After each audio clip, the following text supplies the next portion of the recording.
Welcome to Voodoo Whiskey Gaming, and this is my late review of Atomic Heart. I played it on the PS5. It's also available on the PS4, Xbox One, Xbox Series, and PC. So let's get into the story. You play as Agent P3. And yeah, it's a weird name, but they explain it later. You are essentially the errand boy of one of the big dudes in the Communist Party in this alternate history where Russia basically saved the world in World War II. They achieved cold fusion and became the most technologically advanced civilization on Earth at the time, and built a ton of robots. And while working for this bigwig, you're going to a new experimental zone, and unfortunately all the worker robots there have gone pure homicidal, and so have the chickens. I'm dead serious. For some reason, anytime there's a chicken, they attacked me. But since you're there, you may as well figure out what's going on and dig deep into the mystery and the conspiracies and all of that jazz. And I gotta say, I actually really loved the writing in this game because some of the dialogue, it's not perfectly written, but there is good banter, and I think this game did a really good job of kind of poking fun at politics. Since this is taking place in communist Russia, it's very much poking fun at, the shortcomings of communism and corruption in communist systems. Not that that isn't present in all political systems. So I just thought it was kind of fun and cheeky of them to do that. But one thing I do have to bitch about in the story is the endings. There are two, and the one that you would expect to not be satisfying is probably closer to a good ending than the one that you would expect to be satisfying.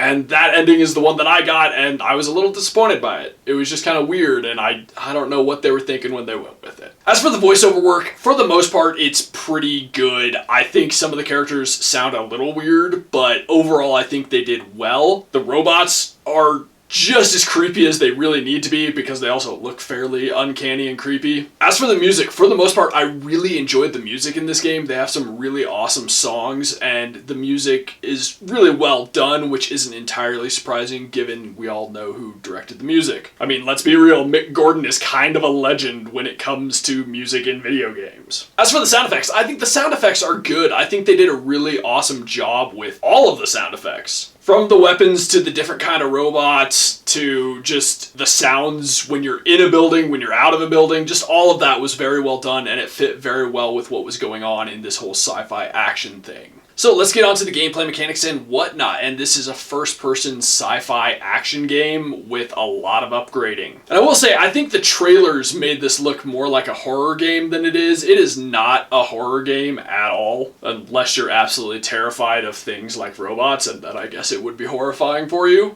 It is also pseudo-open world. After a certain point, you reach a larger area where you can travel around, and there is some exploration to that, but you don't necessarily have to do that, and it's not necessarily a huge open world. It is admittedly bigger than I was expecting, but we're not talking like massive true open world game.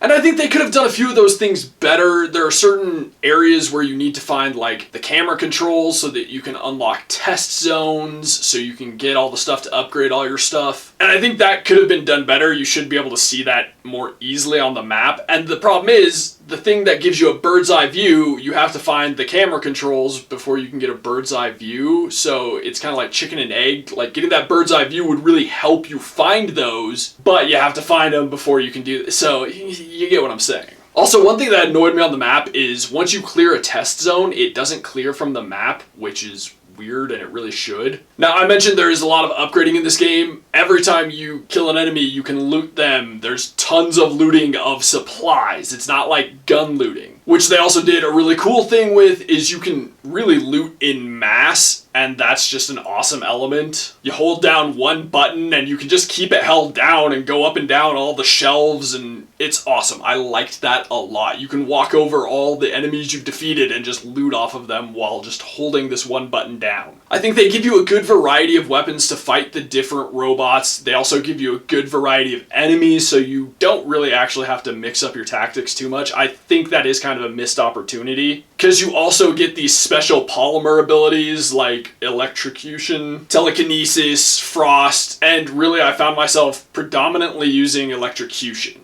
The only other thing I really used was, and it was really only on one enemy, is you can plug things into your weapons to give them fire, ice, electricity damage. But a lot of the enemies, it's not even necessary, so it's kind of a wasted thing. One thing I think they missed out on is there are a few moments where you could make a decision, or they should give you the opportunity to make a decision, and then give you like a different ending based on that, but they don't. The game also only has 2 endings. This game has a lot of interesting mechanics, but as I already stated, like some of them feel kind of wasted, and the ones that are there, they do work well enough. They're not as good as they could be. It's not quite as polished as it needs to be. There's definitely updating that needs to happen for this game. Like doing the looting thing, you can pass over things and it won't pull them in for some reason, and you have to try multiple times. There's also weird things with conversations overlapping in weird ways and not being matched up all the time. One thing that was a bit of a bummer is no New Game Plus, but you can go back into the game after you've beaten it. So if you wanted to fully max out your weapons, you can go back in and explore areas that you didn't explore, but it's still no New Game Plus. So let's get into the controls, and overall I think they're good controls. I will say there were definitely times where it didn't respond, and that was a little weird. Like I'd be trying to click on a door and it wouldn't let me click on the door, or it would show that I clicked on the door and then it just wouldn't react. As well as when I was trying to use the like station where you upgrade your stuff, happened to me multiple times there. But generally when I was in combat, I didn't notice that it wasn't responding. I did have some other issues and I'll get into those later. Now let's get into the graphics and visuals, and the first thing I'm going to say is I think this is actually a really good looking game. It's not the best looking thing. I think they've done a really good job with the graphics, but overall I think the visuals are really the most stunning part. The designs that they put into the world, the robots, like I had mentioned earlier, they're uncanny and creepy. They're not quite there. Okay, not quite uncanny. They're very doll-like, which makes them creepy, I guess is the better way of phrasing it. The one thing I will say I think is lazy graphically, and I know it's difficult, but it's always an appreciated detail, is mirrors. They suck in this game. Reflections, a lot of them suck in this game. And yet there are places where like the floor is super shiny and they do an awesome job with that, reflecting light and showing like different objects in the world as you're moving past them. So that's weird. But I think they did a good job with like the weapons. They're based on real Russian weapons, but you can kind of add on to them when you're upgrading them. And they look like they're being enhanced, some of them not entirely practical ways, but they look like it. Like the AK, when you start to manipulate it, it starts to look like a more advanced AK. Same with the handgun, the shotgun, all of those things. And they did a good job with that because you're in this enhanced society, essentially. I think they did a good job with building the world, really. Like, it looks like this scientifically advanced area where they're doing all sorts of experimentations, and it feels very utilitarian in, like, the science areas, but still a little fancy because they want to show off a bit. But then when you're in the big public areas, they made sure it's, like, really grandiose so that they can show off to the rest of the world how superior they are. I think just design elements like that were really cool and really well done, and it fits with what they're trying to put forth in the game. Now, all of that being said, let's get into some of the issues I ran into. There was the great moment where I was trying to shoot an enemy and I went to aim down the sights and suddenly my camera, like, not even like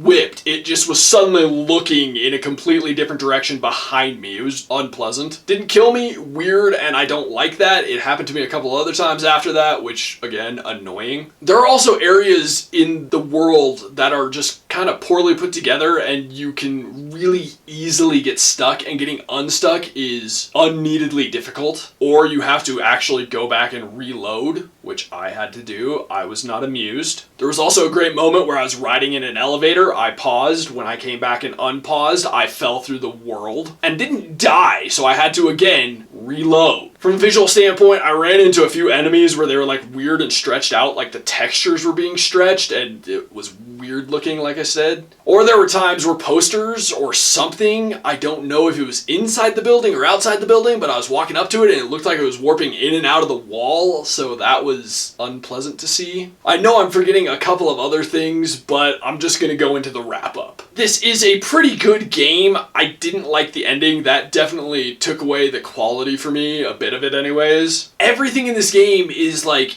It's good, it's just not where you want it to be. It's not one of those situations like a game I recently played where everything is barely functional. Everything in this game is functional, it's just not as polished as it should be, as you want it to be. Given the game that this takes its inspiration from in a lot of ways, you'd like it to be more polished because they have kind of a roadmap. It is messy, it definitely could have a more satisfying ending. And I'm not saying it needs to be like fluffy puppies and rainbows kind of ending, because man, the story goes dark. The ending I just wasn't entirely into. So overall, I gotta say, I would be more comfortable recommending this game in like 6 months after some serious patching, and maybe at a discount. Like, if it's been fully patched, full price is fine. Right now, discount. Okay, so in the comments down below, why don't you tell me, which is your favorite of the BioShock games? You know, since this game was clearly inspired by those. And I feel like they made a couple of references to it. As always, thanks for watching. If you enjoyed the video, please hit that like button. And if you like what I'm doing in general, share and subscribe.